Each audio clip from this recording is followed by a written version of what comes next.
When I was very young, my father was killed at the end of the war, so my mother and I came down here usually for the summer, and it was a big sort of family get-together, and I think that my mother found that very comforting, so she was quite relaxed. And I think the big thing about Greenway and why everybody feels so welcome is that it does have a very relaxed feeling about it, and I think that is what people enjoy. My grandmother and I used to walk down to the boathouse and watch all the boats come by in the afternoon. I think there is one paddle steamer left now, so if you're lucky, if you come here now, you might see the same paddle steamer that I saw 50 or 60 years ago. There were all sorts of other pleasure boats that came from Brixham and Torquay. They were called Western Lady and Killoran and Pride of Paynton. You can see what an impression they made on me. I can still remember the names. Then we walked up again and had Devonshire cream tea, probably in the room we're sitting in now. I suppose if you wanted to take a walk which would take in a couple of famous Agatha Christie murders, you would set off from the house and go down to the boathouse where the first murder in Dead Man's Folly took place, which was also the scene of the last film that David Suchet did in the recent Hercule Poirot series.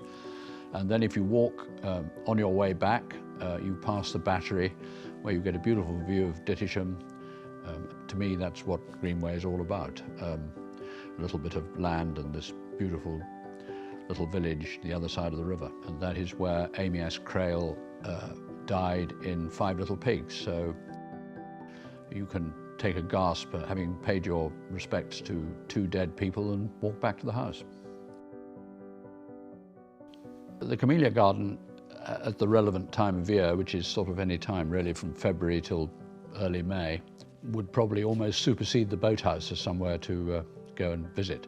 And that's sort of on the way down to Greenway Quay, and it's a spectacular place to see a very pretty flower. But I would try and go sort of to the top of the hill as well and look down the river towards Dartmouth. That's very beautiful too. Indoors, I find it hard to replace the library, which has the wonderful frieze round the ceiling, which was painted during the Second World War, and they asked my grandmother whether she wanted it removed, and she felt it was a piece of history because she loaned the house to the American Navy during the Second World War. But it is for me, it's a very iconic room. It's where we all gathered before lunch and before dinner, and it was the sort of social hub of the house. And I always sort of slightly get a lump of my throat when I walk through the door.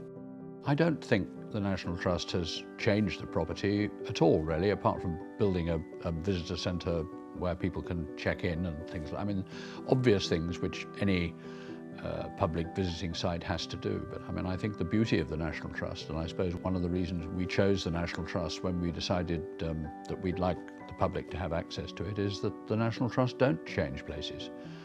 And inside, we were careful enough to leave enough furniture so that it looked exactly the same as the day we walked out. I don't think the emphasis should be on change. It should be recreating a wonderful family house which in the 50s to the 90s was in its prime.